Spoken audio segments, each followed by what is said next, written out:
I'm Jeannie. I'm Rachel. And I'm Nikki from Tyrion's Landing, a podcast member of the GonnaGeek Network. Just like the one you're listening to now. The opinions expressed are those of each individual. Check out all the other podcasts at GonnaGeekNetwork.com. And get ready, because geekiness begins in 3, 2, 1. You have been granted clearance by Director Phil Coulson. Stand by for S.H.I.E.L.D. debriefing.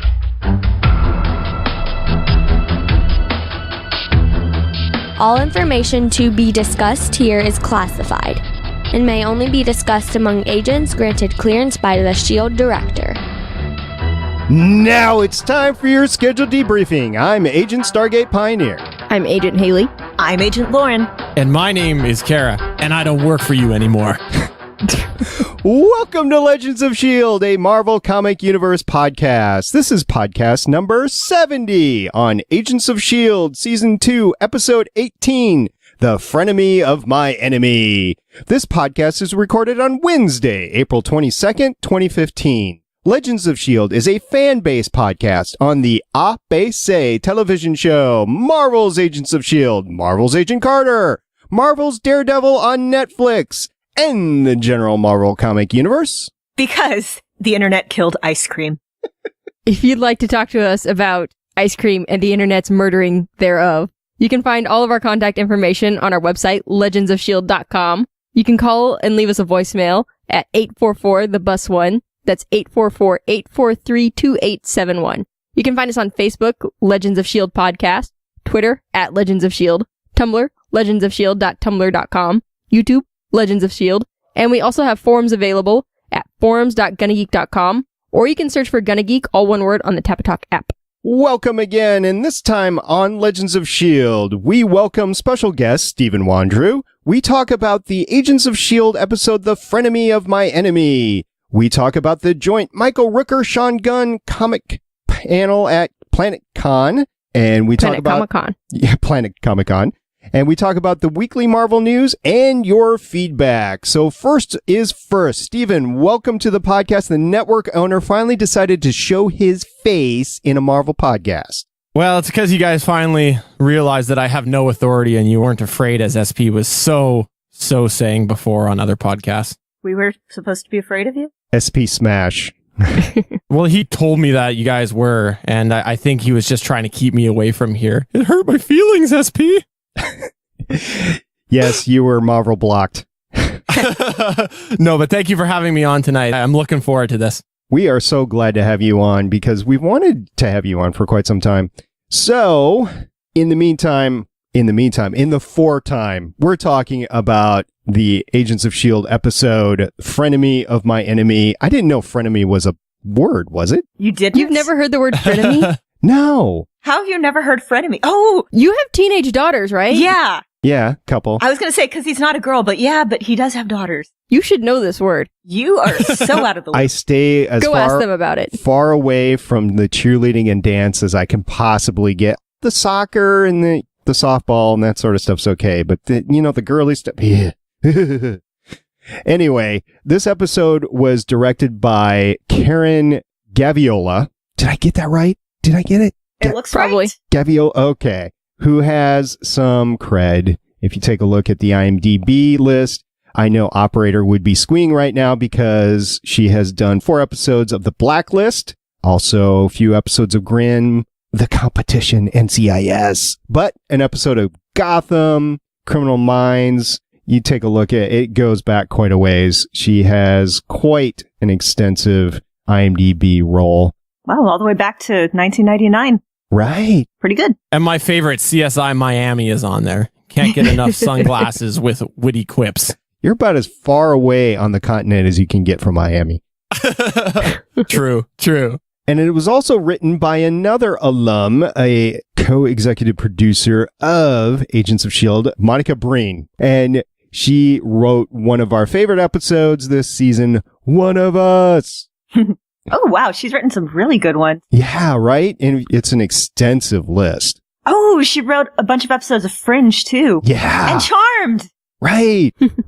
And I'm being serious with this one. I actually liked Revolution, and she wrote a couple good episodes of that. You and like one other person. There were a couple good episodes in there. I've said it before. I was relieved when Revolution was finally canceled because it wasn't quite bad enough for me to quit watching it, but I was not enjoying it. You kind of felt obligated. Yeah, I hear you on that. Yep. I was committed. That was me with Heroes. Yep. Except I did manage to bail out of the last season of Heroes finally. Yeah, Ray Park could not save it for me. Well, I know that Operator and Beef are a little bit happy because they're able to get the ending that they always wanted because they started that comic series to finish off the Revolution series. So good for them, but I won't be reading it. Oh, I didn't realize that. That's pretty neat. It was just announced last week or so. Yeah. So we have got, what a twisted episode. I mean, I think we're going dark in the Marvel Universe. What do you guys think? It's kind of seeming like that. There was like how many triple crosses this episode, and human dissection again. Well, human experimentation. He hasn't been dissected yet, but they'll get to that. They'll get to that. And just, wow, they're setting up a lot of stuff, and I'm pretty happy about it. Yeah, and I'm wondering exactly what is going to be set up next episode, because this is the penultimate episode before Avengers Age of Ultron. Next week will be the last episode of Agents of S.H.I.E.L.D. before the United States premiere. I realize it's already been playing in some locations across the world, but it will be the last episode before it premieres here in the United States, and I'm betting we're going to have some sort of scene crossover like we did last year with Captain America Winter Soldier. They said at the end of the episode that there's going to be an exclusive scene. Oh, nice. On next week's episode. I'm betting that's going to be the stinger. Yeah. Yep. I'm excited for it. Oh, my God. I'll be watching that one live. You know, Stephen, I can't do GonnaGeek next week. Sorry. Oh. I will be at work. Neither can I, actually. So it starts off by Fitz evading his tail, and I have a unanswered question from this episode. What up with the hand dryer? I know. That was like my biggest note that I had on my notes list. They left us hanging. They did. Or drying. I'm not sure. Maybe he's running around with wet hands or something. I don't know. Pulling out of the gate early with the dad jokes. Good job, guys. Trying. I suspect it's still going to come into play somewhere. That's my hope. Yeah. What do you think, Lauren? That would be kind of awesome if in the very last episode, just out of nowhere, exploding hand dryer or something like that saves the day. I don't think it'll happen, but it would be funny if it did. Right next to the monkey or the pet dog or whatever. That would be amazing. Yeah. It's like a monkey with a weaponized hand dryer riding in on a dog. Or it's like Coulson just turns to Fitz and be like, I just didn't want you touching Nick Fury's cube or whatever it's called with your wet hands. The toolbox, man. It's toolbox. The toolbox. Thank you. Fury's toolbox with your wet hands. I think that would be amazing. I wanted that toolbox replica that Simmons threw in the garbage can. I want that. Yeah, some garbage person just got really lucky. I know. That's my swag from the show that I want. So if anybody from the show is listening, StargatePioneer@GonnaGeek.com, just email me and I'll give you my address and you can ship the toolbox to me. That'd be great. I did love how it was just effortless. She just takes it, walks over, and chucks it as soon as she's been outed. It was amazing. She was pissed about it. Oh, yeah. Well, I guess I'll go hack Deathlock now.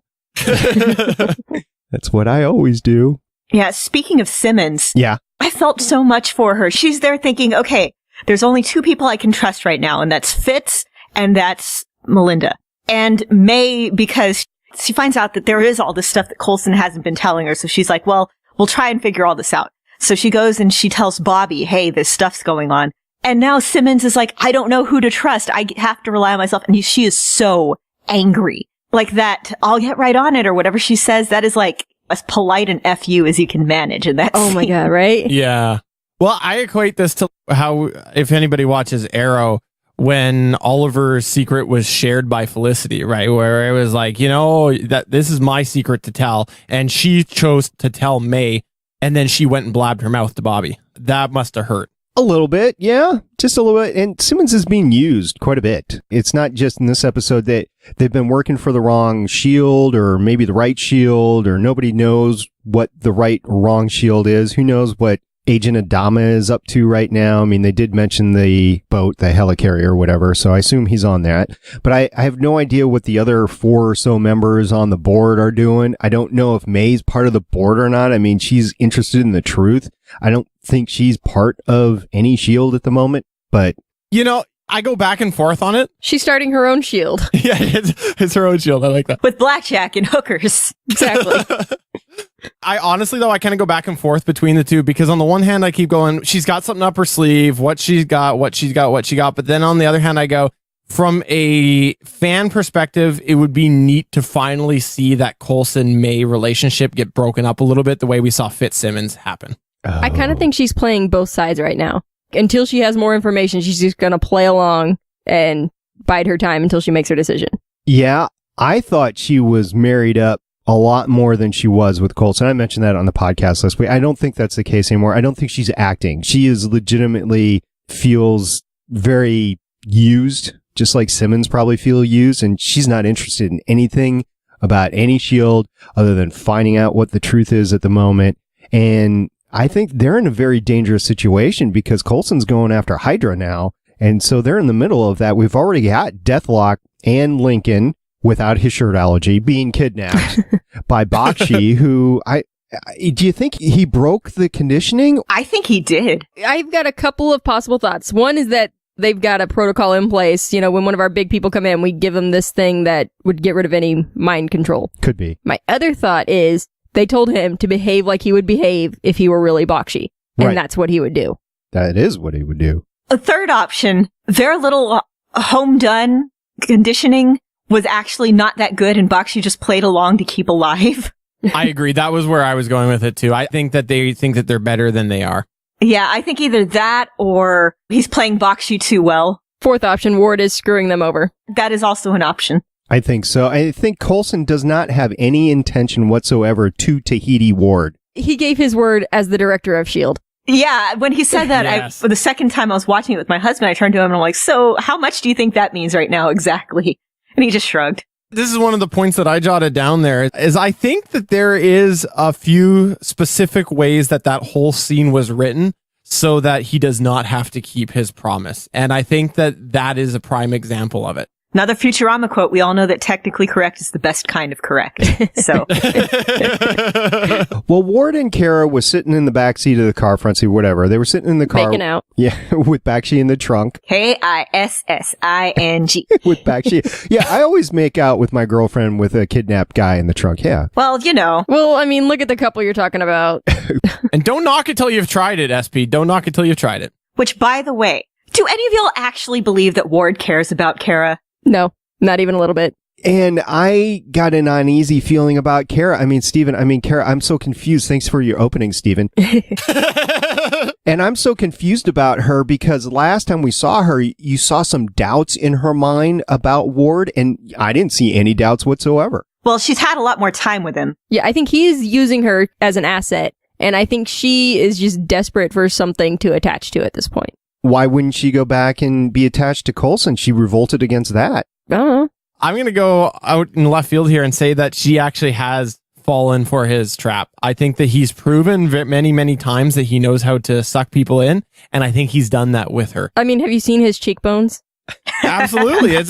I believe it. If we saw a shirtless scene with him this season, it would be one more shirtless scene than we've seen of Stephen Amell from Arrow. I know, isn't that sad? What is up with these shows? Apparently, he likes eating. So he's like, can I please not do so many shirtless scenes? And I mean, on the one hand, I can't blame him, but on the other hand, please think of us poor fangirls. I know. Just go back and watch season 1. Oh my gosh. I know, of Arrow Yeah. and Agents of S.H.I.E.L.D., right? But mostly of Arrow. Right. Yes, season 1 Arrow. Awesome. But, okay, so Coulson says, I'm going to Tahiti him, but the Tahiti was destroyed. Also, since when is Tahiti the memory protocol? I thought Tahiti was the alien in the tank blood protocol. Which brings me to point number 2 of my let's talk conspiracy theories about that, because I think that that's another clue that this is just Coulson playing along Ward, because he knows that Ward will play him. Right. Do you think he knew that Ward would use Deathlock against him, though? No, I think that my opinion is that Coulson did, to a certain level, underestimate Ward. And that was apparent to me in the scene where they all are whatever it is, the 6 guns pointed at each other going on there. Him and Fitz are sitting in the front with their backs toward an Agent 33. Terrible idea. Terrible idea. Yeah. All very capable. Fitz is even capable too. He's gotten better. Just that little backhanded, so Fitz, how you doing? Just, I know. That broke my heart. Should have shot him. Should have. And he knew it was going to happen. He saw Fitz being all twitchy, and he knew what he was doing as soon as when he said it. He just did it just to make Fitz react. I wish when they had pulled him back that Lance or Coulson would have punched Ward. I know. If Hunter would have been around last year at this time, there's no way he would have held Fitz back, except for to do exactly what you just said. Because Fitz against Ward ain't going to happen ever on a equal basis. Ward's going to take Fitz out every time. But Hunter, he's got a little bit more chance against him. And so does Mac, too. That whole sparring with Bobby, he got his butt handed to him, but he held his own for a little bit. He should have flipped into it. I'm out.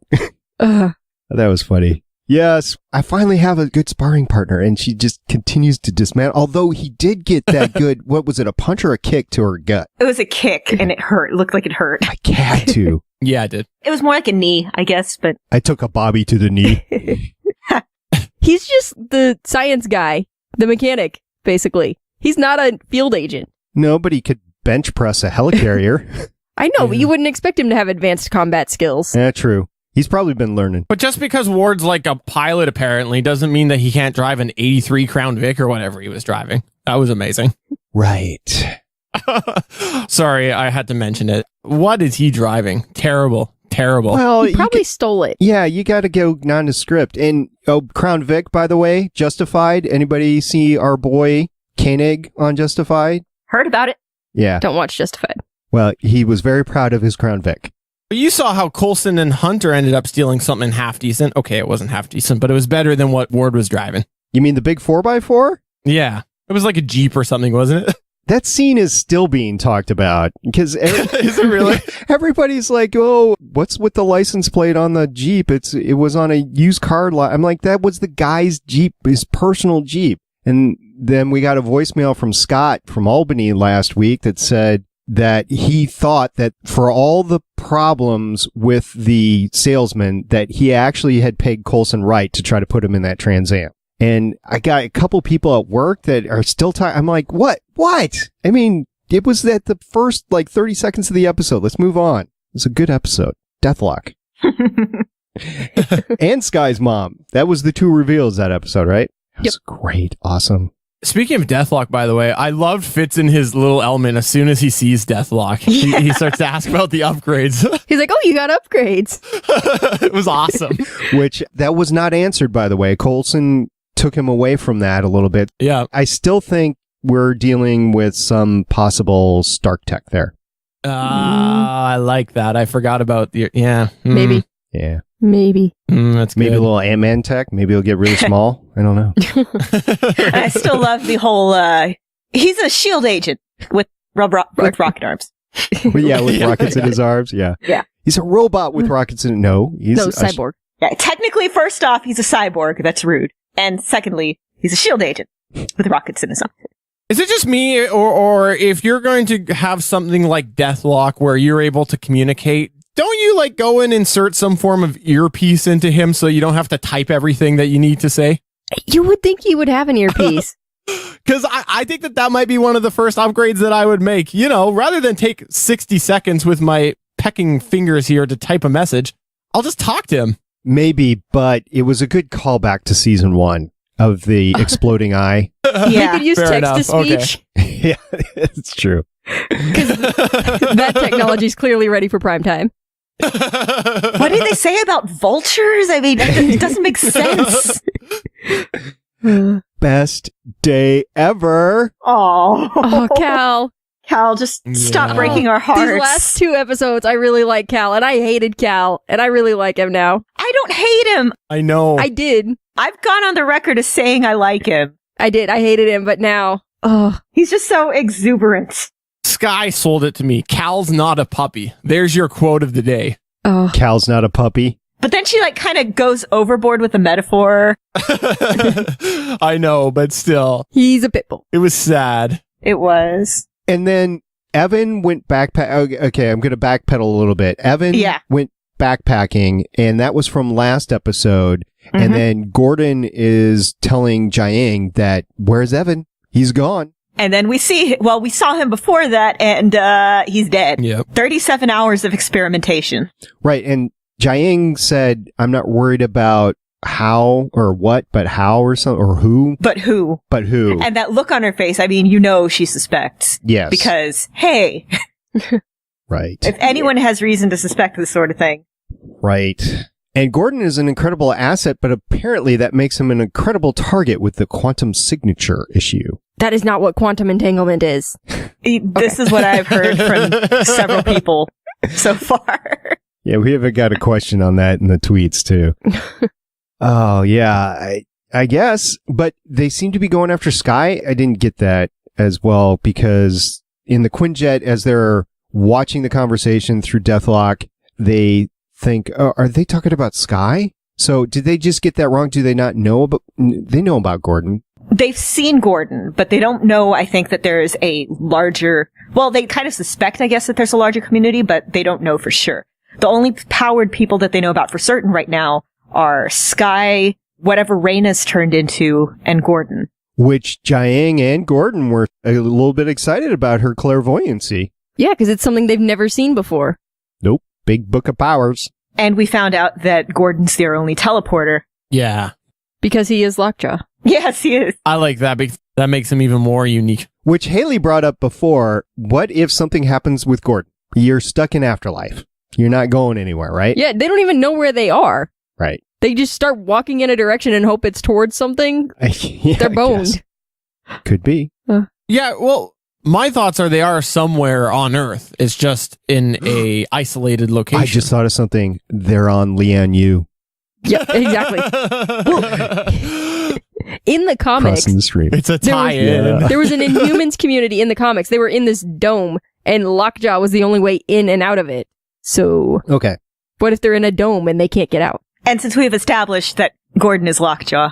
Yes, Gordon is Lockjaw. Well, we also have established that they've got the cloaking devices in this series, so it's not totally far-fetched to think that they are somewhere on Earth and they just think that they're isolated. It's some form of illusion, too. What happens when somebody runs into it, though? Like that guy ran into the Quinjet? That's only happened like once in the entire series. That's pretty good track record. Did you notice how the guy turned his head before he ran into hit it? Yeah. Yeah.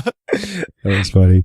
Adam in the chat says, the question is, does Skye's mom suspect Coulson? Of being behind the abduction? I don't think so. I think she would suspect Hydra, given her history. Yeah, because of her history with Whitehall. Oh, yeah. And Whitehall's still around. Keep saying that. He still is. So are the Koenigs. He's kind of dead right now, but I don't think that Whitehall's dead. Especially not now that Sierra's back. No. Yeah, Sierra's back. Ward's back after getting shot 4. 4 times by Skye. It's very clear on that 4. I remember because I counted that every single time I watched that scene. Awesome, right? So I've asked this before, but what's better, now that we're removed from it a little bit, what's better, the 4 shots to Ward or the May nailing Ward to the floor? Oh, that's a tough choice. Uh-huh. Oh, I've still got to say nail Hydra. Yeah. Just because it has a catchphrase that goes with it, too. Right. Well, when May was watching, like, they finally got Deathlock's feed and she saw Ward, you could see her thinking, I wish I had a nail gun right now. You know, I'm actually going to go with Skye's, and the reason for that is because that was my first real moment this season of, oh, she really has transformed into a great agent. So that was my first moment of seeing that with her. I'm torn. I like that a lot because, like, he was completely bought into the fact that, oh, she loves me too, and we're going to go off together, and we're going to be happy, and then she shoots him. Oh, that was great. It was really great. Yep. All right. What else do you guys got for this episode that we haven't talked about already? Well, back when Bobby and Mac were fighting, like after they finished the little sparring match, she brings up the fact that Hydra's still out there and they're chasing down Coulson. Shouldn't they be thinking more about Hydra? Yes. Which is what we said like 2 weeks ago. Right. So at least she's thinking about it. But do you think Mac was swayed or do you think he's still all Gonzalez? Well, he said, you sound like Hunter. Yes. And so I'm not sure, because on the one hand, she's making a lot of sense. And on the other, this is still, I guess, something like a very personal feeling of betrayal for him. Mm-hmm. So I guess I could sort of see it from both sides. But seriously, guys, Hydra is out there. Yeah. Y'all get your work done. They keep on bringing up Van Strucker, too, which is good because he's definitely going to be in the movie. But am I surprised we haven't seen him? No. I'm glad they have lists, though. That's a good throwback there. Well, and Hydra still can afford to get their branded body bags, which is pretty awesome to see. Where do they buy this stuff? I know I ask this like every week. Cafe Press. All those places that were pumping out S.H.I.E.L.D. stuff before, it's got to go somewhere. Yeah. It's empty factories. They got to... whatever. Cajun Sean in the chat said, I think Gonzalez is secretly Hydra. We've said it before. I think there's something up with that dude. Absolutely. And we talked about what was in the cargo hold and the fact that the Iliad might actually be the thing that Fury wanted to keep out of the hands of Hydra. That might be the case, but I still think that there's something in the cargo hold of the Iliad that is different than the helicarrier itself that they're trying to keep out of Hydra's hands. And everybody agrees with me. That is awesome. No, I was trying to think. I feel like we should have heard something about that if that was the case. Yeah.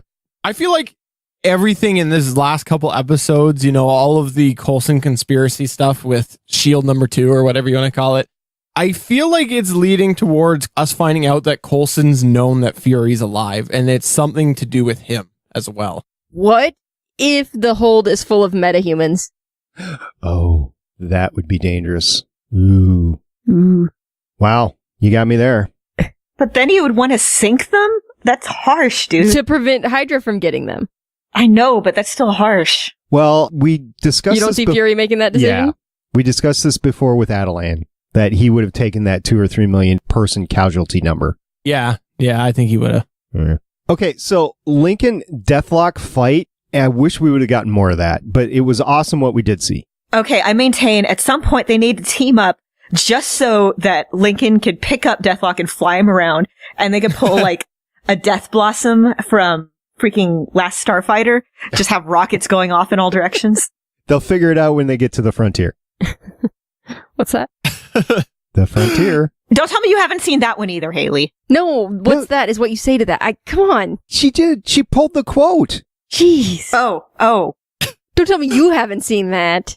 I just watched it like a few weeks ago. It's just that I'm so used to you not having seen movies. The list is long and distinguished. All right. What else do you got, Stephen? All right. So for me, I want to say not a specific plot point, but I really, really loved the unsettling nature overall of everything to do with every single group that we saw this episode. Like you had the Ward, Kara, Fitz, Coulson combination. And it's just, these guys are sometimes working together, but then that they're hating each other. Then you've got May, Bobby, Mac, and Simmons, same sort of thing. They come together to go after Skye, but that there's a bunch of animosity there. Then you've got Skye and her dad. She's waiting to tell her dad the bad news. He's thinking that it's all lovey-lovey. It was just such an unsettling episode. I really, really loved it. Seriously, yes. Oh my god, all those Skye and her dad scenes, just all of his plans for their future. Me being a sucker for family stuff. Oh, she said the thing. Daisy Johnson. She said it. She totally said it. Yeah, they did that special cut of Cal Johnson, MD. Yeah, and then the Hyde serum. Did y'all notice the Hyde serum? Yes, I saw that. Yeah, the 3 vials in his file cabinet. Well, and he changed his name to something more sinister. Did you get that line? He's such a dork. That's why I like him. Yes, he's, violent and unpredictable, but he's such an enthusiastic dork. Yeah, and that was so supported by the one-line comment about him being over there for Doctors Without Borders. I thought that really helped build his character. And he's like, I'm a big overdoer. Just fan-freaking-tastic. I really wish they had just gotten the opportunity to just be happy, but since it's a TV show, then there has to be conflict. Obviously, that never happened. It's not just a TV show. It's a Wheaton TV show at the end of its second season. This is so awesome. Which means everyone's going to die next week. Okay, so what about that ending there? What's going on? Are we thinking that Coulson is being brought in by himself? Or are we thinking the team is away hiding? Well, his fake team somehow awkwardly hiding together? Or do we think that they're going to come in? I think he left the toolbox with the squad, and he's going in by himself. Agreed. That's what I thought too. So he's got that piece of leverage. I agree. And he's going to get them to help him rescue Deathlock.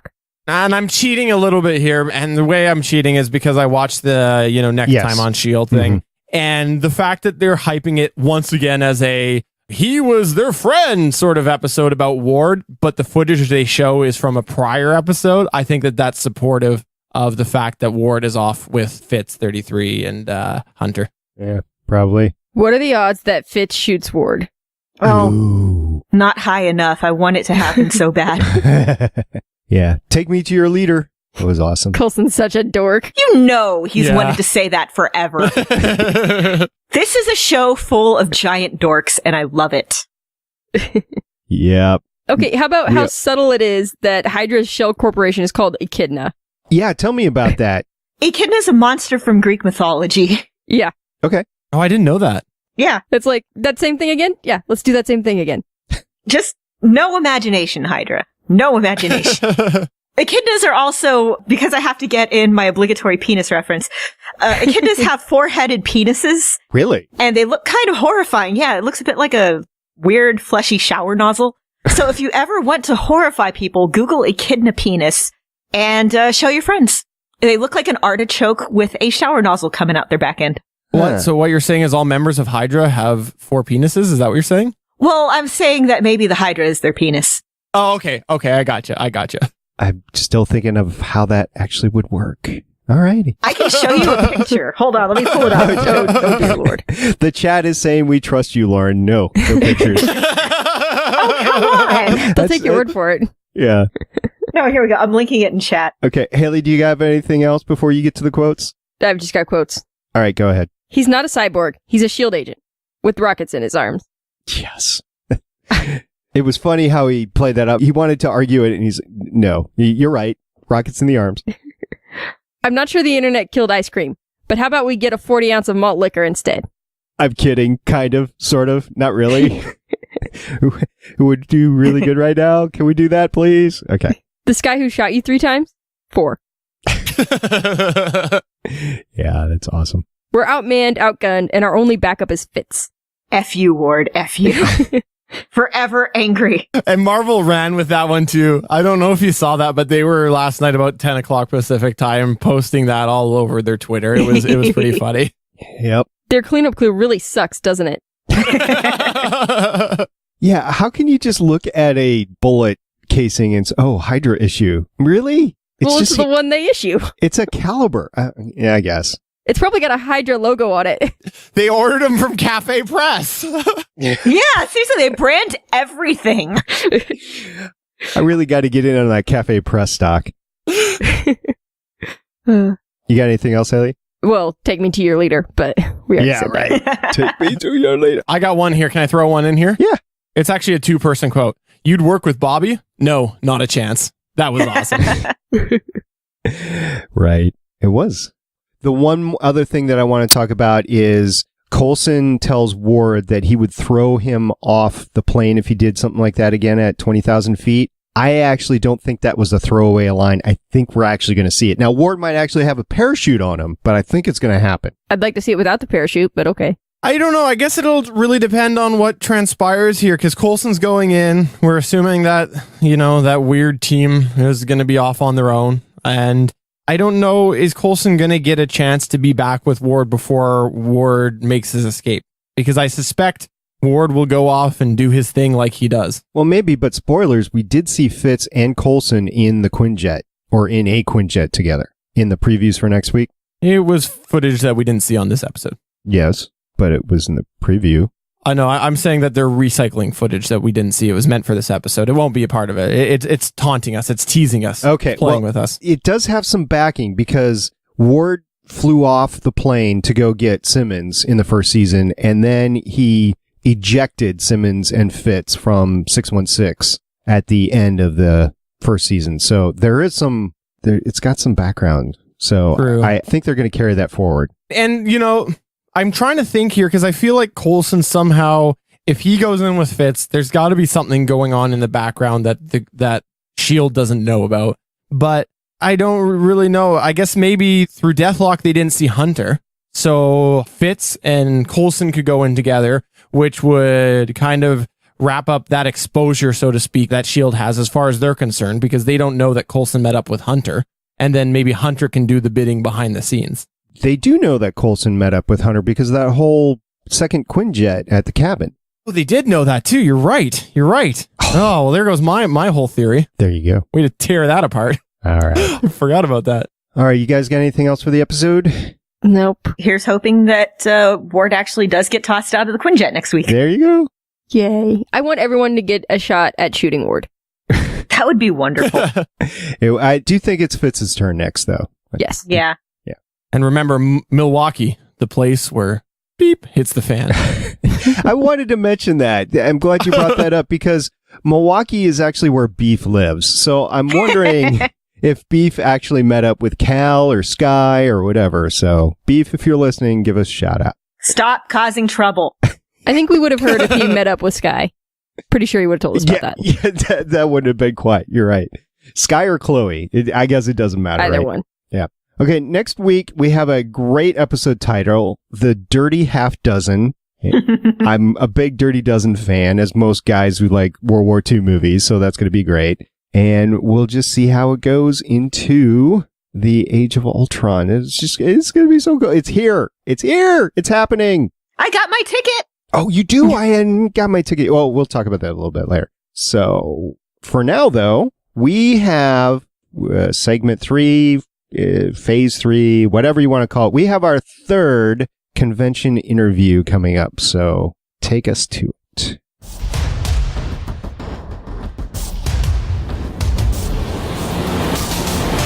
Woohoo! The third installment. Yeah, there you go. Sorry, I felt like it needed that. Installment. There you go. Okay, so Haley, you again picked up a great convention panel, I guess, with Michael Rooker and Sean Gunn from Planet ComicCon. Was this the funnest panel of them all? Probably. They were pretty great together. Great. And Rooker, he was at least hungover, maybe still drunk. Hard to say. How can you tell with him? He acts like the same. But yes, we have a lot of quotes or a lot of clips to get at you. Stay tuned after the outtakes. We'll get to the ones that we haven't gotten to yet. But for now, though, we have 4 great clips. And is there anything else you want to say about the panel before we get started? I guess Rooker wasn't aware there were children in the room. Children, Rooker. Children. By the way, I want to take a moment since I'm on here to kind of geek out for a minute and really compliment your audio work on this, Haley. When you are in a panel environment, it is really hard to get good audio when you are sitting there with all those people. And I'm really impressed with what you did with this. So pat yourself on the back there, Haley. Woohoo. Thank you. Thank you. Okay, here we go. Clip number 1. All right. Over here, young lady. Okay, well, I kind of have 2 questions. My first one is, how did you guys react and what were your emotions when you, watched the final movie? I was surprised that I was forced to pay to get it.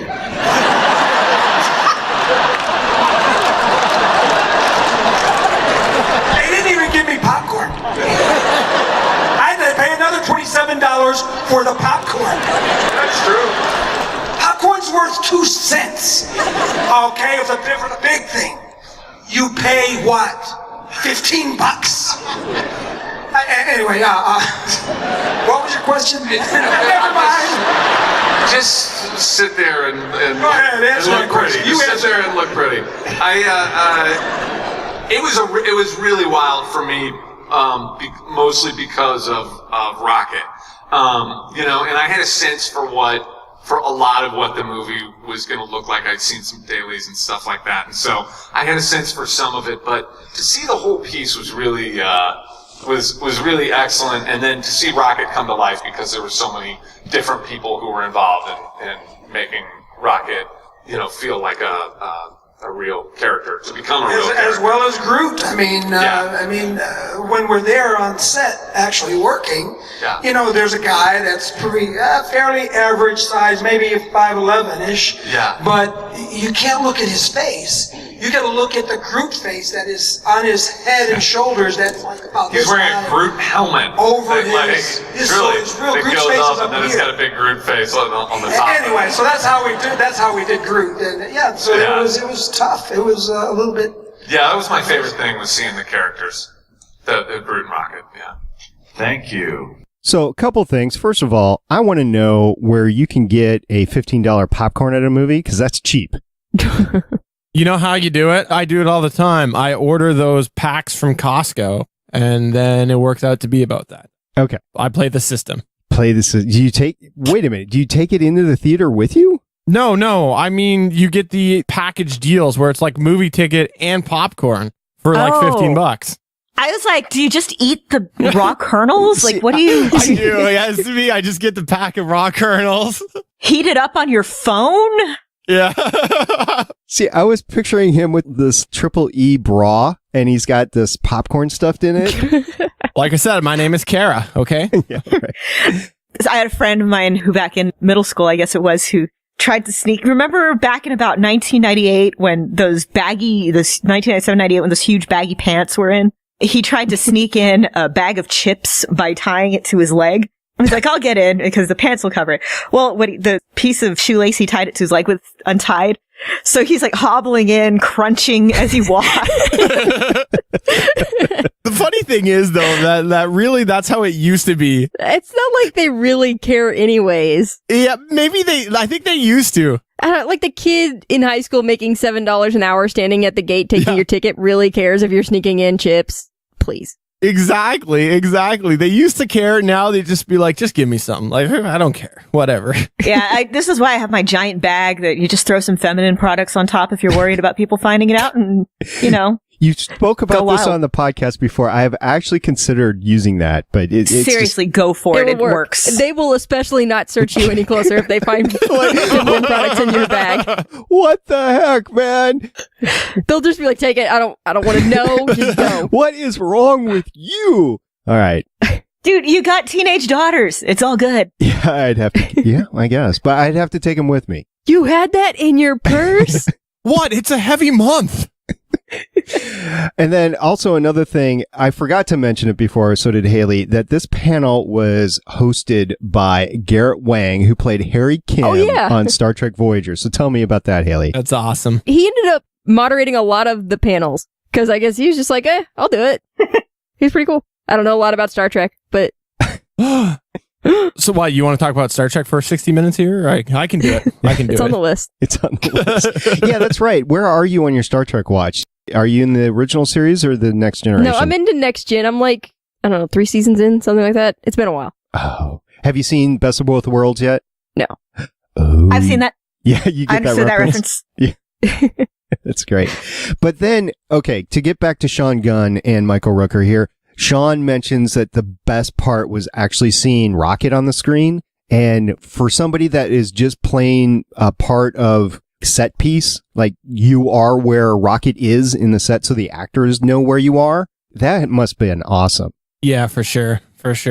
I love Michael Rooker. Like, I really do. And, I've heard a few different panels and interviews with him, and he's a fun guy to listen to. He sounds like a blast. Yeah, he is. And we've got more blasts to come here. So that sounds filthy. Michael Rooker, go ahead and blast us. That sounds even worse. All right, here we go for our second clip. All right, this is for Mr. Rooker. I was wondering if I could ask you a question and you could interrupt me like you did with the broker. So I was wondering, could you tell me what Thank you.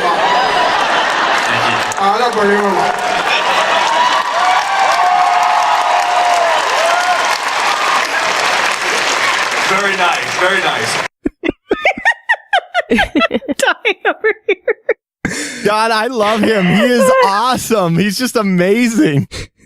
That's so And he was so quick too, right? Like he as soon as he knew where that was going, he was on top of it. Yeah, I don't know if he's been doing that at cons before or not. This is the first time I've heard of, but that was awesome. Oh, okay. I'd love to see that in person. He was just slouched completely down in his chair with his hat like down over his eyes, and he did that. You got the chat laughing too with that one there, SP. Awesome. So we have a couple more clips. This one was actually a kind of a heartwarming one, kind of a Groot-ish moment. It had nothing to do with Groot, but it's Sean Gunn talking about one of the fellow actors on the show. And I was also wondering, who was your favorite person to, like, act with, like, Chris Pratt or any of the other people to cast, like... Well, I can tell you my least favorite. It was a really cool group of people. I mean, honestly, it really was. Yeah, You can't pick one more than the other. I always like to give a shout out to Dave Bautista because he's such a nice, sweet man, and he works so hard for that role and works so hard to get it. And so I always like to give him a shout when I can. But honestly, I wouldn't single anybody out. Everybody was really cool. I agree. Here. In case you were wondering, when he said least favorite, he gave Rooker the stink eye. I kind of figured. Just in case you didn't know that. There's a couple of clips like that, and they'll be in the outro, as I told you guys before, or after the outro, and the outtakes before. We do have outtakes. I've been putting them in the last couple of weeks, so go check them out. Gee, I wonder where you picked up that habit. Voices of Defiance, actually. Lies. Voices And where of did Defiance, Voices of Defiance get that habit? Voices of Defiance did that, but well, do you really want me to mention that? Okay. We have one more clip. You guys ready? Yep. Ready? Yep. My second question was, what was it like to sort of film / work with those aliens? They were real. It was There are real It was aliens. horrifying. They were trying to kill They us. kept trying to kidnap us and probe us with things. As a child, Rooker. She's got to know how aliens behave. Thank you. Thank you. Little girl, please. Stay away from them. Please try not to have nightmares because of Michael Rooker, please. Pint-sized Way doctor. too late for that. Yeah, too late. Pint-sized doctor. What's up? Okay, seriously, Michael Rooker has moved way up on the list of, like, people that I need to grab a drink with. Those two together are fantastic. Like, so many times, Sean Gunn was like, children, Rooker, children. We'll have a few of those in the outtakes, so go Good, 'cause- wait and listen. It's going to be great. I just couldn't fit them all in the podcast because we didn't want to do another 2.5 hour podcast this week. So, Does anybody know if these two have done many panels together? no idea. I mean, I would think they've done at least a few because, they were in Guardians together, but I don't know how many. Just because they play so well together, right? Like, it's amazing. It sounds like they've been doing it forever. Mhm. It's great. For the autograph lines, they had their tables set up right next to each other, so they were chatting the whole weekend. That's awesome. I've listened to the whole panel, so my mind is racing on how they were chatting back and forth. It must have been hilarious. So, all right, Haley, anything you want to say about this panel before we close off the segment? At the end, to try and get through all the questions, they did a lightning round, and they were running back and forth across the stage. It was awesome. Oh, that's great. It's awesome. Yeah. All right, here we go.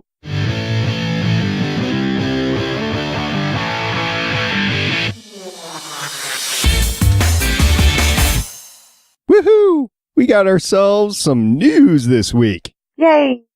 Yay! News! All right. I'm sorry. I'm still thinking about Michael Rooker interrupting. It's great, isn't it? Can we make interrupting Michael Rooker into a meme? Sure. Okay. Woobity boobity woo. Yeah. All right. Well, to start off the news, we have ratings for this week and same day +7 from a few weeks ago. So, Haley, start us off. This week's numbers, 4.27 million viewers live plus same day. And that's up from the last few Last weeks. Yeah.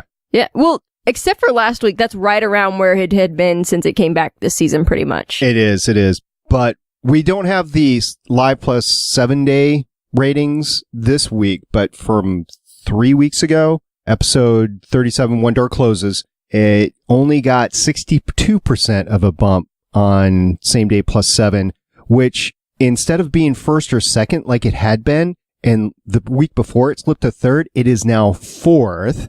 The Blacklist came back, and that got like 73%, so go figure. Got some James Spader goodness going on there, and Beef and Op would be like squeeing over that. And then the next one, of course, is Forever, which I still have not. Has anybody checked out Forever? I have not. Yes, I've heard it's a great show. I've actually gotten into watching it in the past few weeks, and I need to go back and watch it from the beginning, and it's actually really compelling. Huh, okay. Yeah, it's fun. I have to check that out. And then the third most highest, I won't say downloaded show, but watched afterwards show was The Flash, which should surprise nobody on this podcast, because it is an awesome show, even though I have not seen the last 2 weeks of it. Now, Adam Nelson in the chat's asking if the live ratings were up, and I don't have that information. Do you know? No, for that week, it was pretty much the same as it has been all this half of the season. Gotcha. It was at 4.26 million.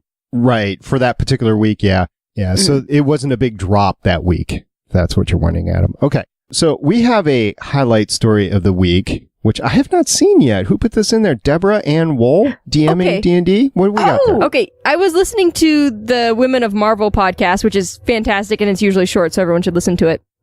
And at the end, they were like, well, what do you got planned coming up? And they were probably asking, work stuff, what she's going to do next. But she was like, well, this weekend, I'm DMing a D&D game for me and some friends. Nice. And I was like, really?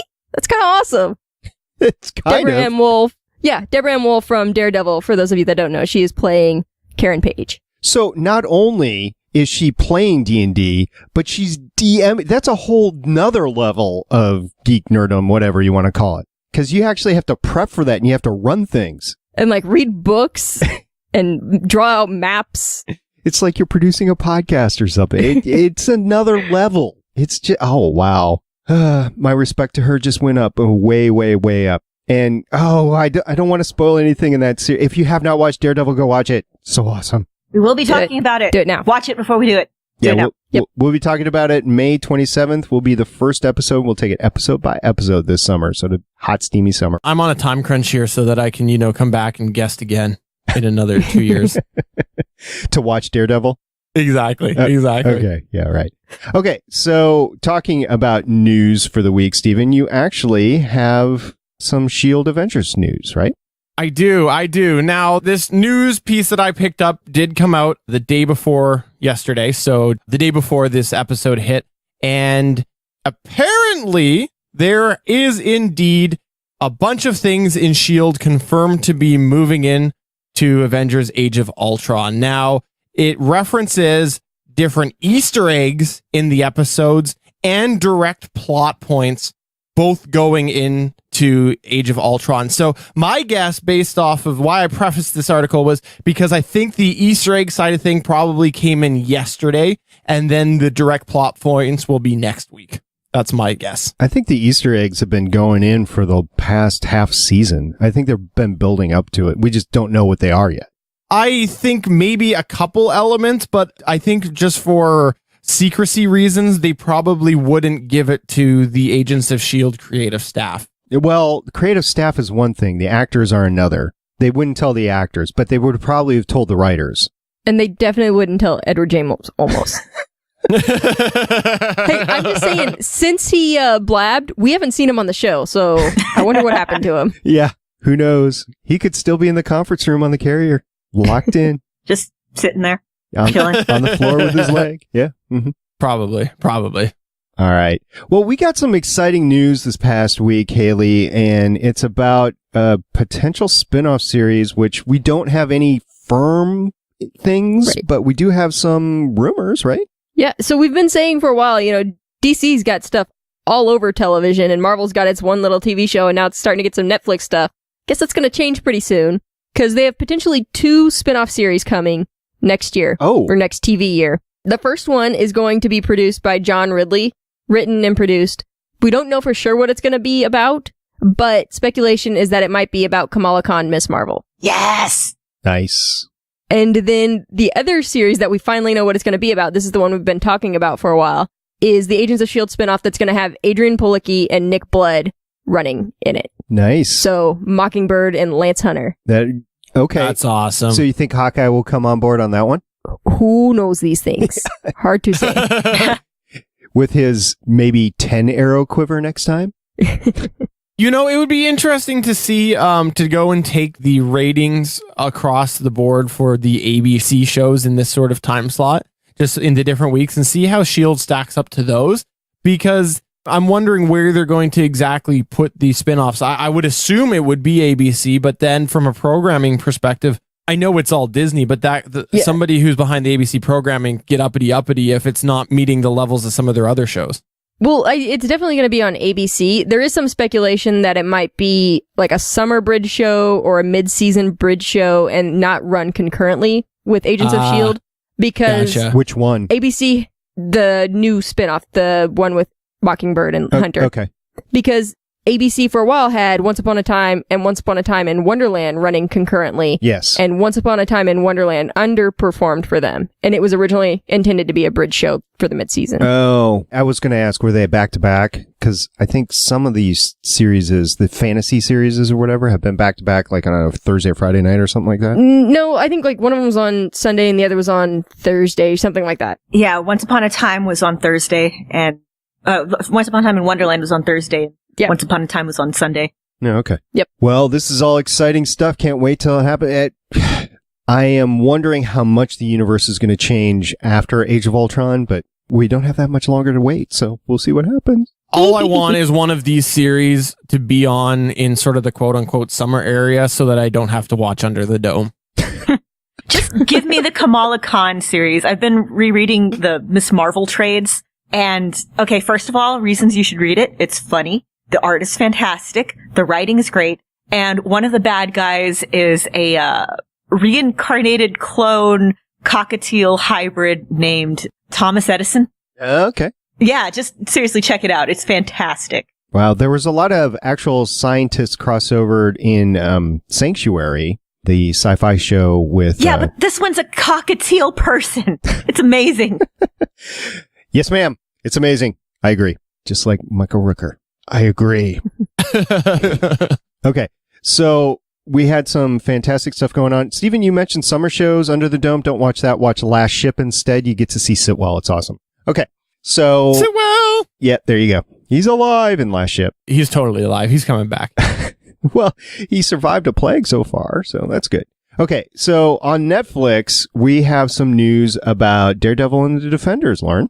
Yeah, we do. So there is a rumor on bleedingcool.com that, and it's just a rumor, but I would kind of dig this, that the Defenders will appear in possibly the second Infinity War movie, which is in May 2019. But hey, that gives us plenty of time to hang out with them on Netflix. And I think that could be cool. We'll see in what capacity, if it happens at all, whatever.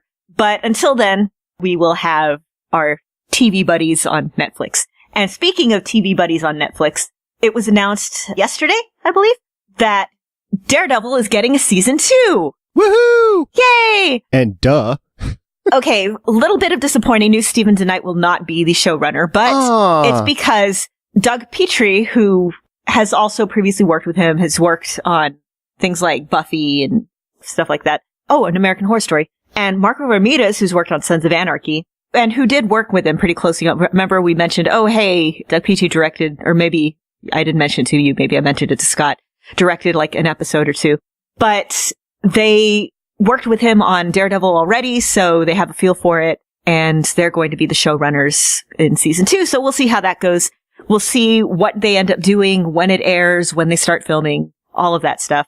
But until then, Jessica Jones is coming up next. I am so excited about that. We're getting more pictures every day of things like, most recently, David Tennant in his Kilgrave costume, and Kristen Ritter and Mike Coulter on a motorcycle looking adorable. So I'm happy.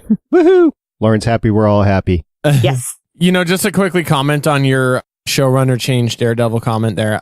For me, I always think that something like Netflix, the showrunner might have less of an obvious impact than, say, a network show. Like, the example that I give is The Walking Dead, where you can tell the difference between showrunners. But the thing is, with those, you are kind of in a situation where you're not filming it all at one time and all producing at one time. You're ending up going week to week. And so you have to put out episode 1 before you have episode 12 finished. And so you don't really get a chance to edit all of the individual episodes based off of where you want the overall arc to go, because you might not anticipate something coming up.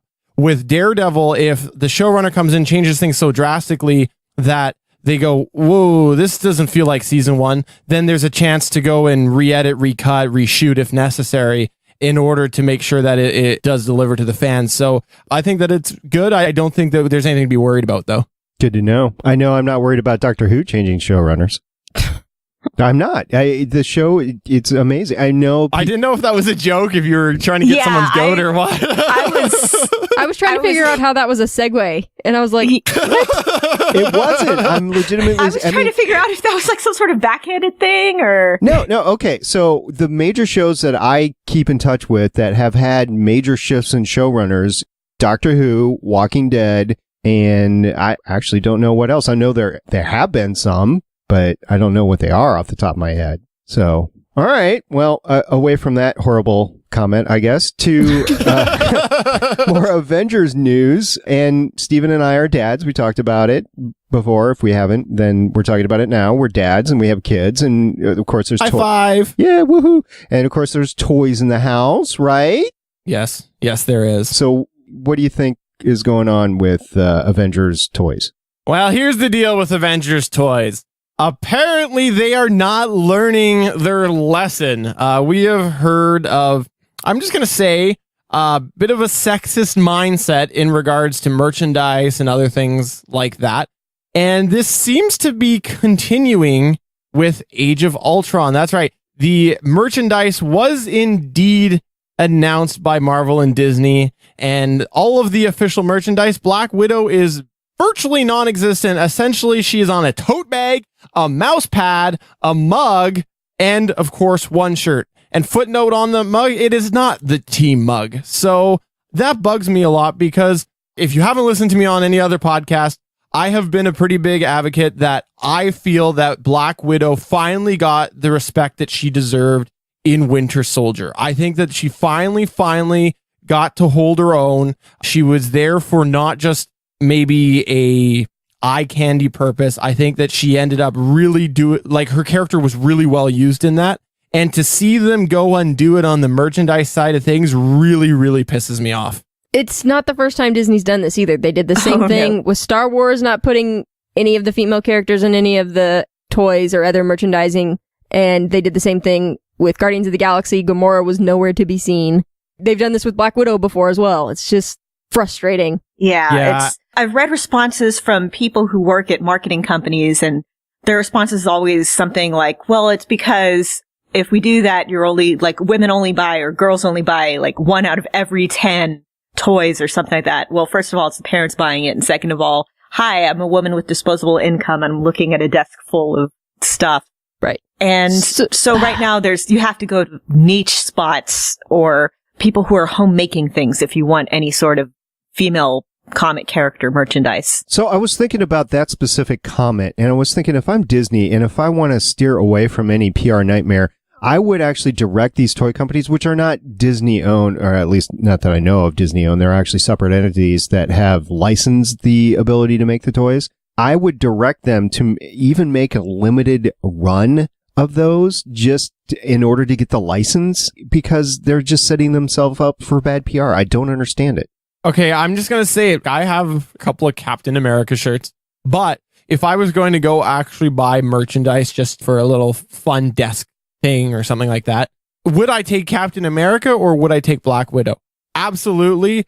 I would take, sorry, I was going to make a comment improperly, but absolutely I would take Black Widow for sure.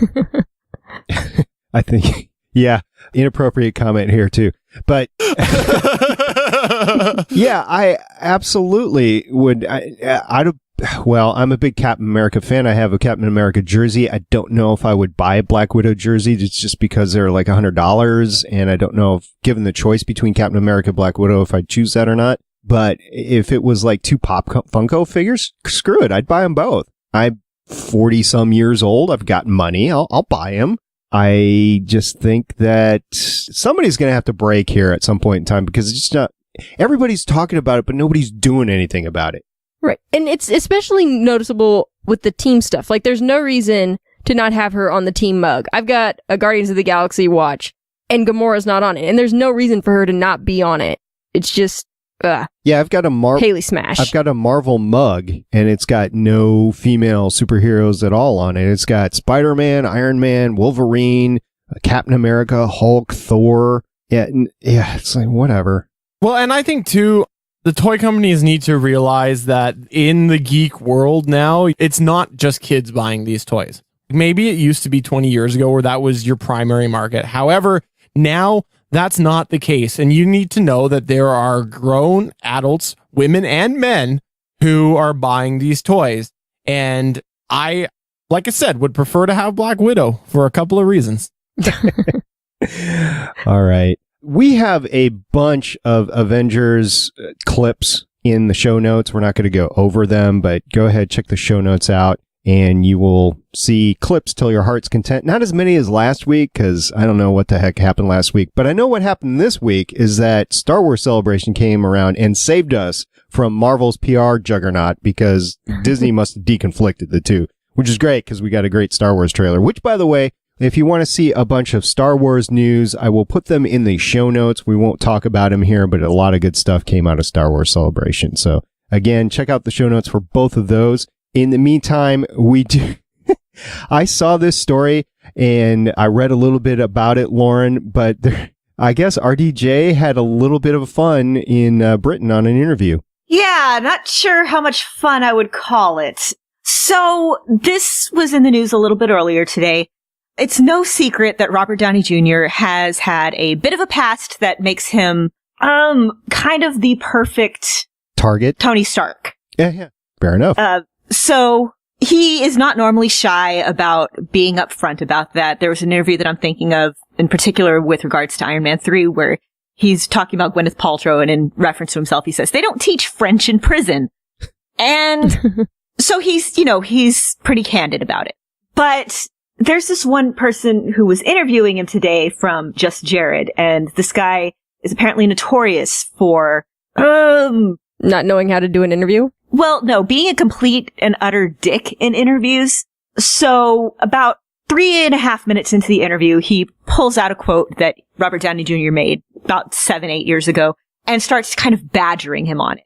And you can see Robert Downey Jr. gets pretty uncomfortable with it, kind of turns to his publicist and is like, can we be done here? And yeah, just walks out. Some people have said stormed out. I watched the interview. He just kind of gets up. He's like, okay, I'm done. Got another thing to go to. Bye. And yeah, he's gone. Yeah. Don't blame him a bit. Yeah, because there are ways you can ask the same questions and get the same information without being such a tool. Yeah, this guy was pretty definitely a tool. Yeah, but this was his intention, right? Like, that's my thoughts. It totally was his intention. He wanted everybody to talk about it. And being a troll got him his publicity that he wanted, which is annoying. I mean, but he's not going to get interviews in the future. Right. If he's trying to do an expose, that's one thing. This was just a press junket. This is promo for a fun movie. It's not even an in-depth movie. It's a Marvel comic book movie. Just let it go. That's my opinion. I was thinking about that too. It's like, okay, I'm running a podcast and we would love the opportunity to interview actors, actresses that are involved in the MCU or the Marvel universe in general. Like, Clark Gregg would love to have him. Robert Downey Jr. would love to have him. Agent 13 would love to have Emily on the cast. So I would love to interview these people. Am I going to be a dork about it? Am I going to be a tool? No, I've done it on Voices of Defiance. We have a lot of fun. Yes, tool, no. There you go. I've done it on Voices of Defiance. We have a lot of fun with the cast and the crew. And that's what it's all. This is about having fun. This is not about delving into somebody's rehab past or something, whatever. I don't get it. However, if what's her name that plays Bobby comes on here, I may have to ask her to wear that workout gear that she wore this episode. I might. Adrian Palicki. Yes, thank you. I don't think anybody would complain about that. Right. Okay, you can have Adrian, I'll have Emily, and the girls can have the Chris's, right? Yeah, I'll be fine with that. Yeah, we can all just share, guys. Seriously. Sounds good. Sounds good. So we can obviously share in some Ant-Man fun later on. because apparently Marvel is starting their Ant-Man. We talked about this before. Like, okay, when is Marvel going to start their Ant-Man promos? And they did in the middle of this Avengers hype. And one of the fun things they did is they put ant-sized billboards around town. You got to click on this story, see these little billboards. It's a great stunt. I don't know how much publicity they'll get from it. Hard to read from a car. But if you're walking by, you might be able to take a few seconds and take a look at this. So it's kind of funny. Yeah, it's pretty. These are hilarious. Somebody's actually thinking at Marvel. It's great. Well, it's, and they've got a history of it, right? Sorry to derail your news there, but wasn't it Coulson Lives? I don't know who started that. # Coulson Lives. I think they did that. I'm pretty sure. I thought that it was Marvel that did it as a promo for Agents of S.H.I.E.L.D. I thought it was a bunch of fans right after Avengers happened who did the Coulson Lives and Fury Lies hashtags. Yes. A bunch of my friends were doing that like the day the movie happened. And Clark Gregg felt so humbled by it, but at the same time, he took advantage of it and said, hey guys, do you want to do anything about this? Oh, see, I always thought that they had done it as preparation towards Agents of S.H.I.E.L.D. and then people just picked up on it. Oh no, it happened like the day the movie came out. Stephen, you run a comic book network, right? I don't know if it's a comic book network, but it is, there is... Okay, so you own a podcast network with how many podcasts about comic books on it? So, just saying. There's a few. I won't plug everything on your show here. It's your network! I can't do it. Wing the GonnaGeek Network at GonnaGeekNetwork.com. Whoa! He's quick on the draw. Hey, I saw an opening and I went for it. All right. You know what else? Who else saw an opening? Marvel. They saw an opening for Captain Marvel and they filled it, didn't they, Lauren? Well, first of all, that sounds filthy. Oh. But secondly, they have screenwriters for the Captain Marvel movie. Nicole Perlman, who co-wrote Guardians of the Galaxy, and Meg LaFauve, who wrote Inside Out, which is a Pixar movie that's coming out soon, will be writing at least the first draft, hopefully all of it. And I'm quite happy about this. So now we just gotta wait to hear about a director. Michelle McLaren's available, I've heard. Yeah. And we need an actual Carol Danvers. Oh, an actress, Katie Sackhoff, maybe. That'd be pretty great. Yeah. It would. Now, they have cast Carol Danvers because they haven't told us. Yeah, right. They've shot some scenes which will not be shown on Avengers Age of Ultron, so they know who it is. We just don't know who it is. Maybe it's going to be on Ant-Man. Could be. But that's how they're going to get us to go watch it. Now, let's be nice to Ant-Man. I was going to watch it anyways. I have to do a podcast about it. I guess. If you say. That's the glowing review from Haley. I watched it to do a podcast about it. Maybe it'll be good. We'll see. I'm not sure. Who put that on the schedule? I don't make the schedule. Who did that? I make the schedule. My hands are tied by Marvel. Okay. Somebody else who may or may not have hands tied by Marvel, Scarlett Johansson and Kevin Feige were talking a little bit. Right. Well, I will say, she did say no one is tied up to these movies. They're not going to make actors do a movie they don't want to do. It's not golden handcuffs. But she's enjoying doing the movie. She loves her character. And her and Kevin have talked about potentially doing a standalone Black Widow film. That's as far as it's gone. It's not in talks. It's not anything official. They're both interested in it because they both think the character deserves her own movie. But we don't know when or if that will ever happen. Okay, got a question. We have a full slate of Marvel movies like through 2020. If you even started production today, where would you even put one? Well, it's full through 2018. There's one listed right now in 2019. Okay. So they could go ahead and put her be one of the earliest movies in Phase 4. It's just, at this point, I don't know if you still need her to have her own movie that far into the universe that already exists. Right. So just take part in other movies. Well, yeah. I feel like the time for her to do her own movie would be Phase 2. It's a shame that... Okay, this is going to sound bad, but it's a little bit of shame that it's Scarlett Johansson in the role of Black Widow, because I think that she would be really, really good on Agents of S.H.I.E.L.D. or a show like that. I think that it would be a really nice fit for a show like that, but that's not going to happen because it's Scarlett Johansson. That's why they brought in Bobby. Yeah, well, that's true. But that would be a great place to put Black Widow and Hawkeye is in the TV show, but those actors aren't going to be on a TV show week to week. No. It would be great to see Fury more often, but it's Samuel L. Jackson, so. Oh, he'd do it. He's open to it. Yeah, but they can't afford to have him do it. That's just what I was going to say. Plus, the dude's filming every movie ever. I mean, he's busy. Right. He's got some things going on. Just a bit. He's awesome. Well, and it would make sense to see Cap every once in a while as well in the TV show. But again, Chris Evans, so.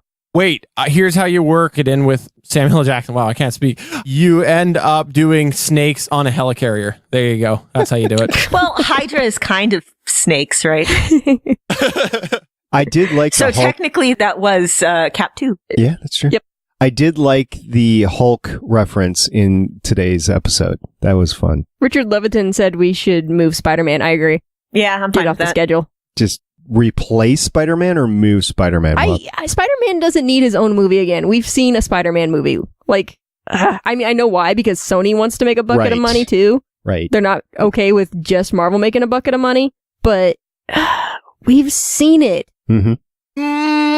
I will disagree a little bit with that, Haley. And the reason for that is because we've seen the origin story a couple of times now. And then we saw the travesty that was Spider-Man 3. I'm looking for another Spider-Man 2. That's what I'm looking for.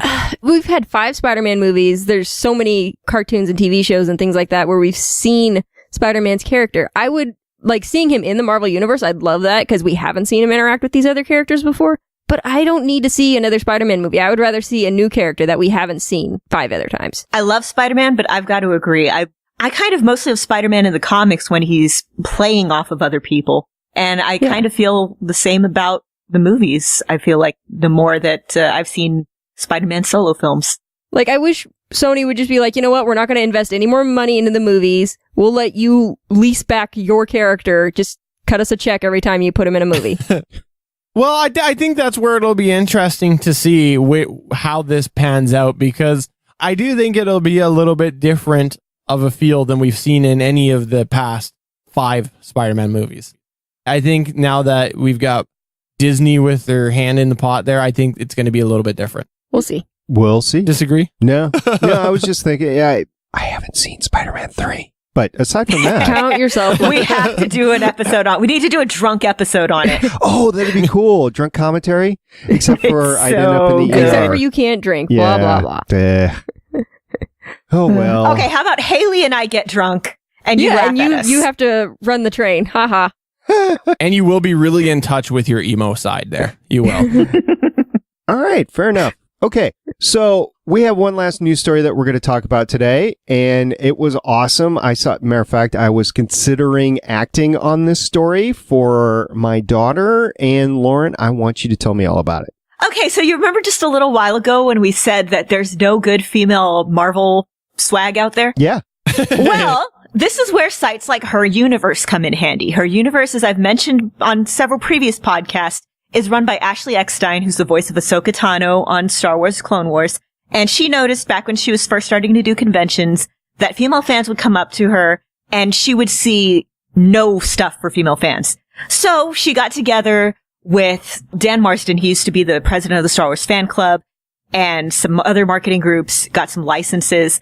And now she does clothing and jewelry and all sorts of awesome stuff for fangirls. And there's some guy stuff too that's been starting to pop up, but still it's mostly geared towards women.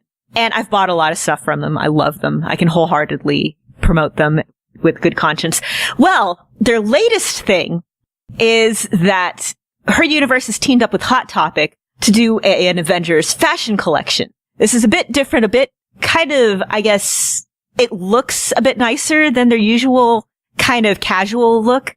There's a Cap dress, a Loki dress, a Thor dress. They all kind of look sort of 50s rockabilly. There's a Black Widow kind of slinky dress, a Stark Industries bomber jacket, and a Black Widow jacket that looks very Emma Peel. And I want that Black Widow jacket so bad. And maybe the Loki dress. I want that jacket, and I kind of want the bomber jacket too, the Stark Industries jacket. It does look cool.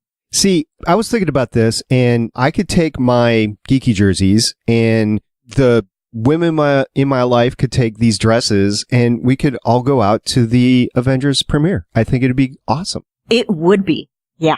Just make sure that your geeky jerseys end up fitting with that handbag that you've got to add to your attire now when you go to the movies there, SB.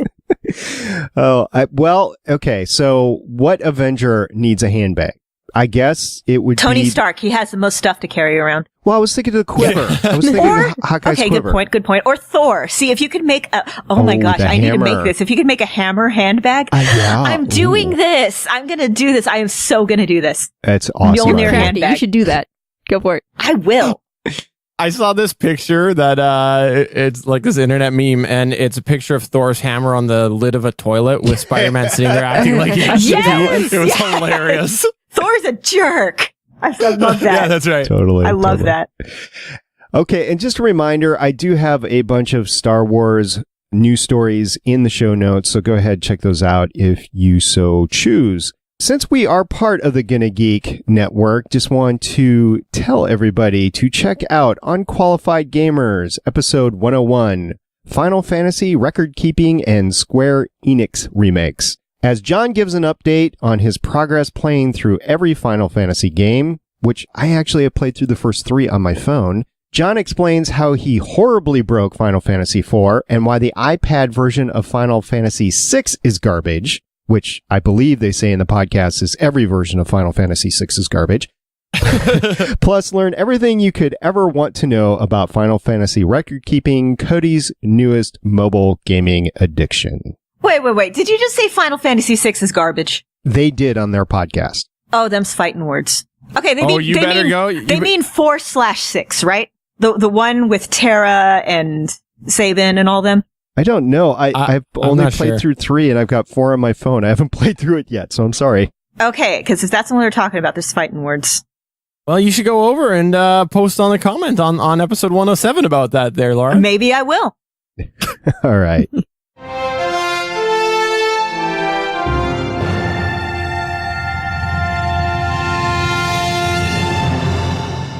As always, we got a bunch of feedback this week. It is awesome hearing from you guys, whether it's on the chat or voicemails or Facebook.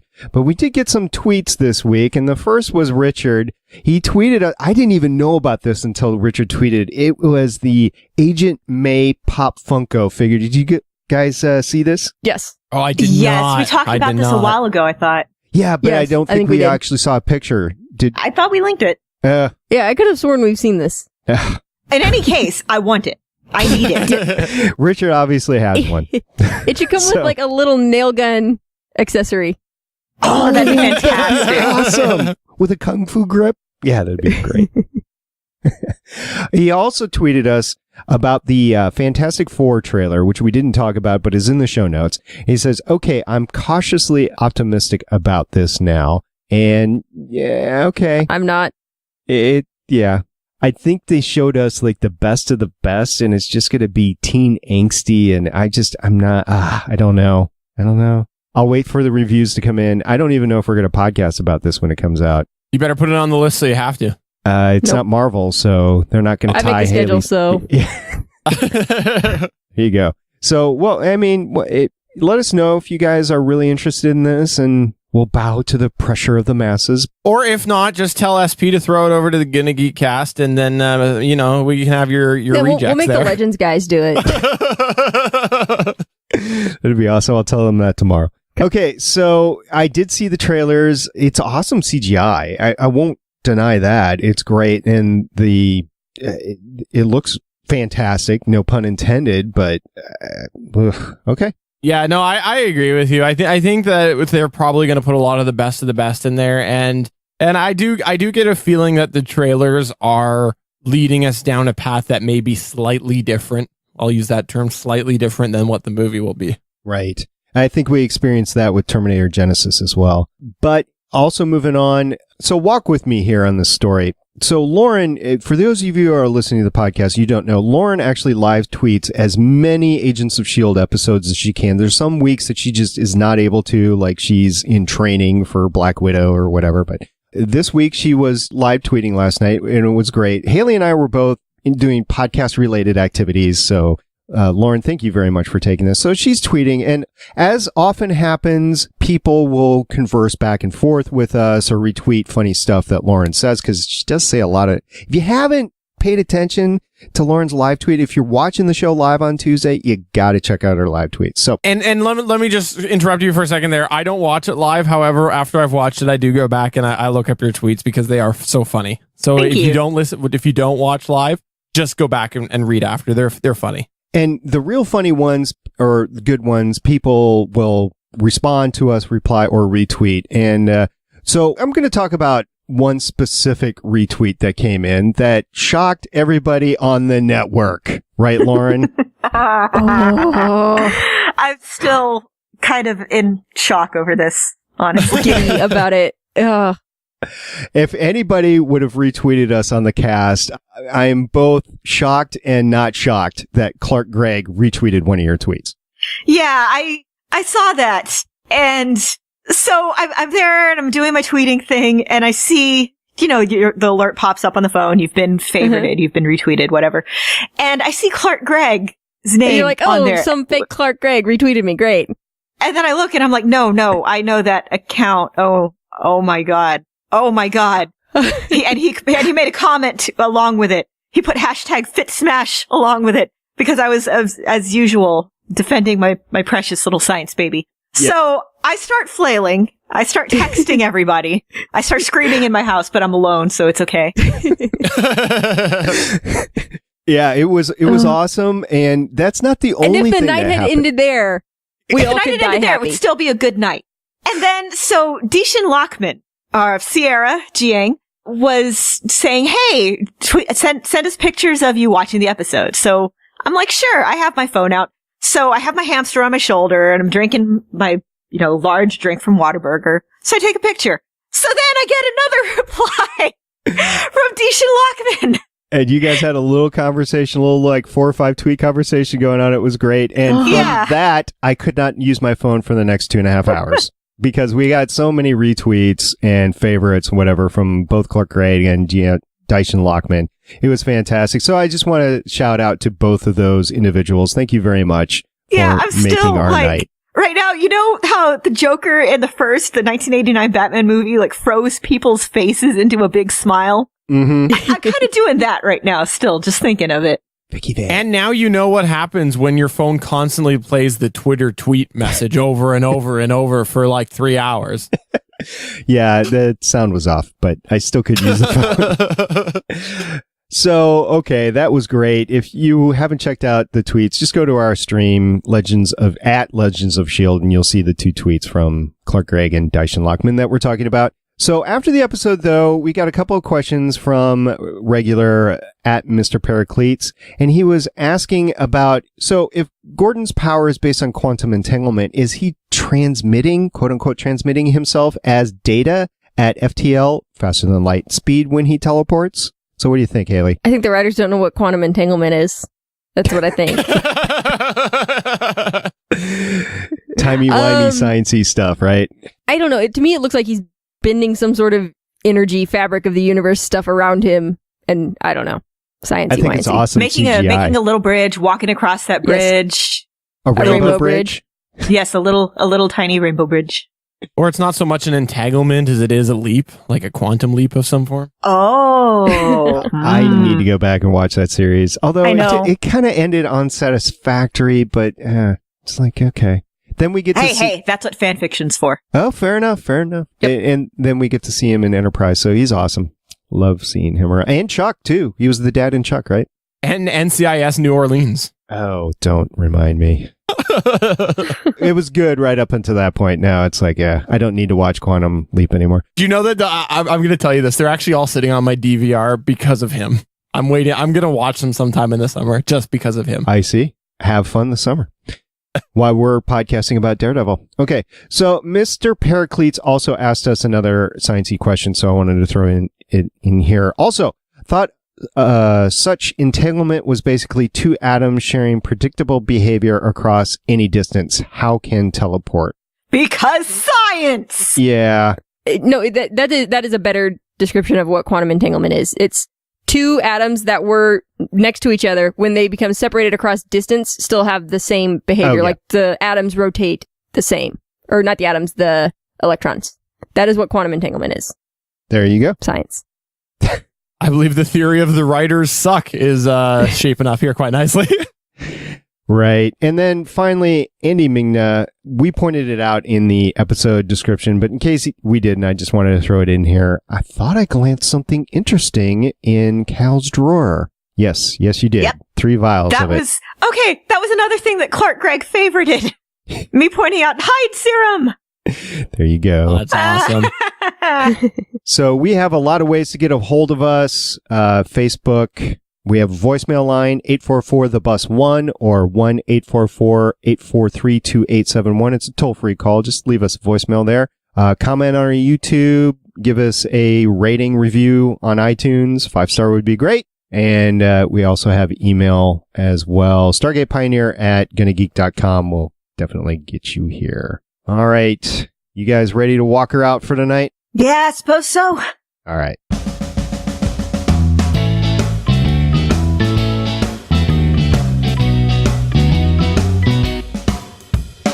All right, so next week we are definitely going to talk Agents of S.H.I.E.L.D. Season 2, Episode 19, The Dirty Half Dozen. We are also that weekend on Sunday afternoon, about 2, 3, 4-ish Eastern. We haven't set a definite time. We will be live podcasting our initial impressions, spoiler-filled, on Avengers Age of Ultron, and I'm guessing most of us will see it at least 2 times by then. Very likely. And Stephen, you're welcome to join us then too, by the way, but I tend to think that you are going to be doing your dad's sleep at that point in time. Yeah, we'll see. I'm a little worried about not being able to see it the first weekend and having to avoid everything on the internet just because, you know, with a 2-year-old and a 6-month-old, there are only so many insane babysitters that are actually capable of watching your children. Mm-hmm. And you have to be insane to watch a 2-year-old and a 6-month-old. You can watch a baby by themselves, or you can watch any other children, but you cannot watch a baby and other children at the same time. It is not possible. I was going to say, I've been there before with young kids, and I've gotten a babysitter, I've gone to a movie, and I've fallen asleep. So, you know, although I don't think I'd fall asleep in this one. 2 years is old enough to babysit a 6-month-old, right? I don't know what the laws are up in Canada. I mean, yeah, if, you know, you don't want one of them, I guess. It depends on how much Valium you feed both of them. Dude, just give them some cough syrup, put them in bed, it'll be fine. Well, you know, the old-timey little kid medicines were basically chloroform, opium, and alcohol. And it was give to baby until they stop crying or whenever. Seriously, go look this stuff up. Old-timey medicines were hardcore. It was, you know, just basically liquor. You know, little for mom, little for baby. Liquor, chloroform, and opium. Yep. We've got a website, legendsofshield.com, that'll take you directly to our webpage on the GonnaGeek.com webpage. As I mentioned, we have voicemail. We also have Facebook, Twitter, Tumblr, YouTube. Just search for Legends of S.H.I.E.L.D. You will find us. Also, the forums on the GonnaGeek Network. That is at forums.GonnaGeek.com, or using your Tapatalk app on your mobile device, search GonnaGeek, all one word. And there's some fun stuff going on there. You can also find us on Mixcloud, Spreaker, SoundCloud, lots of places, lots of apps. If you don't see us on an app that you use, let me know, and I will make sure it gets on there. So thank you very much for sticking with us on this cast, on this penultimate cast to Avengers Age of Ultron. And I just want to thank you guys for having me on here. I have had a ton of fun. I love listening to your show, and thank you so much for having me on. It was nice having you. Yeah. We also want to thank Clark Gregg for tweeting us and at us and just blowing all of our minds. And same with Deshaun Lockman. And we'd also like to thank everybody who tweets us regularly, because we appreciate you so much and we love you. And we hope that you're, like, you know, enjoying us. Absolutely. Thanks for everybody stopping by the live chat on Chatwing as we record Wednesday nights, 9 p.m. Eastern, 8 p.m. Central. Go to GonnaGeek.com/live or just GonnaGeek.com. You'll find a live banner there. Just click on that. That will take you to the web page with the chat on it, and just join the chat and join in the fun. We appreciate everybody that stops by there. And thanks again to Stephen for coming by. It was a blast having you. Until next time, I'm Agent Stargate Pioneer. I'm Agent Haley. I'm Agent Lauren. I think I'm still Kara. Bye. See you guys next week. Bye. Later. Yep. Thank you for listening. If you want to leave us feedback, go to GonnaGeek.com and you will find all of our contact information and other shows. You can also visit legendsofshield.com where you'll find our complete archive of podcasts. The music heard on this podcast is by Kevin MacLeod and can be found at incompetech.com.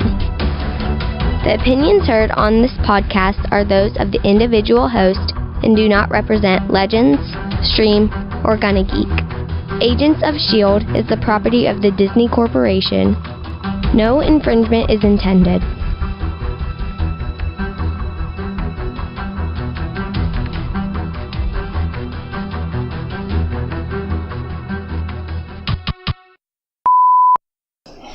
This is for,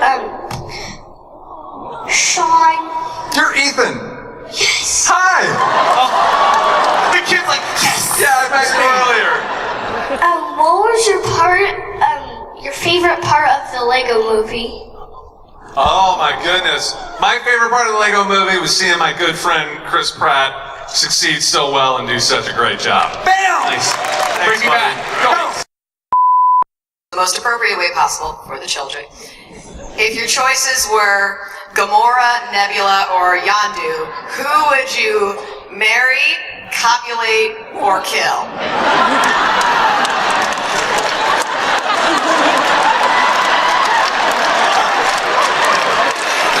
That's a late night table game. That ain't even a question. I choose Yondu for all three. That is true love. Next. There you go. Next. What didn't you like about Guardians of the Galaxy? The money. Yeah. The food. Next. Okay, Over here. Yeah. Love Guardians of the Galaxy. Lego Movie was probably not the biggest snub this year. It was Guardians of the Galaxy. I had a question for Michael. Did you use a stunt whistler? Was that all you? What's that? No. No? And in real life, if you control anything with whistling? That was it. I could control a lot of things with whistling. And he's got a question for you too.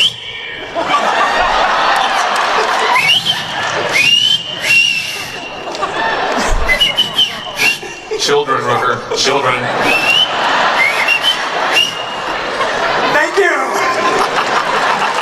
Anyone else?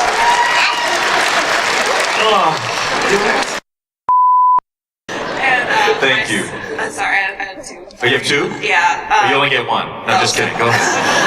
It's actually for both of you. Now, I know you're Yondu and Cracklin, but was there any other Marvel characters that you auditioned for you really wanted to play other than Yondu and Cracklin? No, because Yondu and Kraglin were essentially written for. Obviously, they're parts of Yondu, particularly part of the Marvel universe, but he was written with Rooker in mind, and so I think that was always the way it was going. And I'm certainly grateful to be any small piece of the MCU, so it doesn't matter to me, I don't think so. I think we were always what we are. We were exactly what we were and are. Fortunately for me and unfortunately for you. You were the hardest working actor on that set. He did all of Rocket. He did all of Rocket. He was on his knees scurrying around like a raccoon for all the other actors, saying all the lines. And then he had to do his own lines too. He had to, he worked every single day, right? I've been trying to get to be called the new hardest working man in show business Except you're not working. After James Brown. Come on, guys! We're not working right now. I'm so similar to James Brown in so many ways, but no, I don't know. It's not really sticking. Yeah, Karen Gillan Thank you. last panel said that there was a guy running around with a raccoon mask. Was that you? on set. In a raccoon mask? She said there was like a guy. He did not even need a mask. No, I was For the myself. other actors to believe that he was a raccoon. That's called acting. I thought he was a raccoon. Thank you. Who's the raccoon up there with the other actors? Did you get paid double for Rocket on set? No. Okay, just checking. You have a question, young man? What do you want to ask? He's shy. He wants to know what it was like to fly a spaceship. Oh. That was really cool. You flew too, right? Yeah, I did. Yeah. It's as fun as it looks. We really flew. I believe you. Jeez, are you part of the club Agents from Earl? I am a charter member of Agents from Earl. That's my man. I started that club. It was the most awesome vehicle I have ever. Harnessing the power of a spaceship is amazing. Oh yeah. Oh, geez. Yeah. And they're fast, but safe. And you gotta be strapped in. You gotta wear your safety belt, of course. Yes. And you can't be drinking before you drive and fly. Yes, ma'am. Hi, my name is Brianna, and I'm a huge fan of Guardians of the Galaxy. And I was wanting to ask a question. It was sort of a two-parter.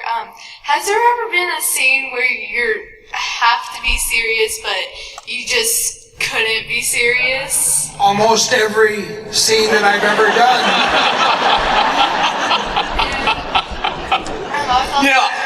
For me, it was easy because I was given a license at the beginning that Kraglin actually finds Yondu funny, which I know is sometimes can be hard. But where are you going with this? But so that when I had to laugh, I could laugh in character. It was always cool. It could always be sort of incorporated into the scene. I didn't have to feel like I was breaking out of the action, you know. Thank you. Over here, sir. The gentleman earlier stole my thunder with the scene with the broker. And I was just curious how much of that was improvised and how much of that was actually scripted, because it kills me every time I see it. Well, it was both. It was improvised and it was scripted, and then once you do the script, you usually have a little leeway to open up and play with it a little bit, and that's what we did. Yeah. Mostly, you kind of stick to the script to begin with, and then if there are things we want to play with, we can. And a lot of times, actually, a lot of the improvised lines will be coming from my brother from behind the camera. So he was back there. He had beans the night before, so he was talking on his sphincter. Classy. Thank you. Over here, please. Pint-sized doctor, what's up? Do you think that Yondu and the Ravengers will be villains, or with the Guardians in the next movie? You know what? That's a good question, and you know how at the end of the movie they say something good, something bad, a little bit of both. I think the Ravagers are a little bit of both. Damn, there's your answer. Something good, something bad, a little bit of both. Because they got to get by. They got to make ends meet and get by in the world. But I think sometimes, they're in that gray area between good and bad. Well, the Ravagers, if I like your hat, I'm going to take it. That's a Ravager's attitude. Yeah, but he wants the hat. So I want the hat. I want your spaceship. It's mine. I mean, that's how we survive in that galaxy, in that universe. So, And the aliens, you were saying how they were scary and whatever. And how come you wanted to steal from them? Just curious. Wait, say it one more time. Sorry. You were saying how the aliens were scary and everything. Why did you want to steal the orb from them? If I were scared of them. Because it was my orb! It was my idea to get that damn orb in the first place. Star-Lord went off on his high horse and took it before me. So in the sequel, the Ravagers will be pronounced the French pronunciation, the Ravagers. Yes, ma'am, over here. Do you need me recording right now, SP, or can I wait till... No, yeah, you can wait. Okay. I'm Crimson sorry. Comet, I start recording as soon as the call starts because that's where the gold is. Yeah, I know. That's what I do. Did you guys get the outtakes from last week? What? Outtakes? Yeah. Did you listen to the outtakes last week? Oh, I haven't finished last week's podcast yet. I know. It took for frickin' ever to edit. Lauren, how you doing? Where did you put the outtakes? At the end. That's where the outtakes go. Oh, okay. I'm like 5 minutes away from finishing the end. So. Okay, I was going to say, unless you're some weirdo that puts outtakes at the beginning of the episode. Here's the we screwed up. You do that, Stephen. I'm gonna geek. I do. I know. My headphones are dead, SP. Haley just ordered the 40s. My ear, I've got this rattle in my right ear. Oh, that's It just sucks. your brain. You're having a stroke. Oh, okay, that's okay. Well, it would make for good The ear's fine. podcast content, right? All As long as it's a funny stroke. It'll be the promo that SP will show or put on the GonnaGeek promos. This week, Stephen has a stroke right on Legends of S.H.I.E.L.D. Our listenership would go through the roof. It pretty much would. I'm very sorry, SP. I'm SP. Nice to meet you. Sorry. Yeah, now that we have 2 dads on the cast, we can have double the dad jokes. Are we the only 2 dads on the... No, Jonathan. And Jay. Jay. Isn't Jay? Yeah, that's right. So 4 dads on the network. And Chris to those, kids that he doesn't know about. All right, well, thanks and congratulations, Lauren. That was awesome with Deshaun and Clark. And you I'm still just and you made me look up the word what was that, sensei? Senpai. It's an anime thing. I guess. I was like, I don't know what that is. Well, it means like teacher, but it's like an anime joke of senpai noticed me, of the girl or whoever, sometimes boy, of being noticed by the person who likes them. Yeah, I was just wondering. I was like, okay, I didn't realize we had somebody named Senpai on the show, so I Googled it, and I'm like, I saw that Senpai noticed me in teacher or whatever. I'm like, oh, okay. Here, let me. This is basically all you need to know for Senpai noticed me. Here's a good one with Mitt Romney. Just lots of sparkles and blushing. That is funny.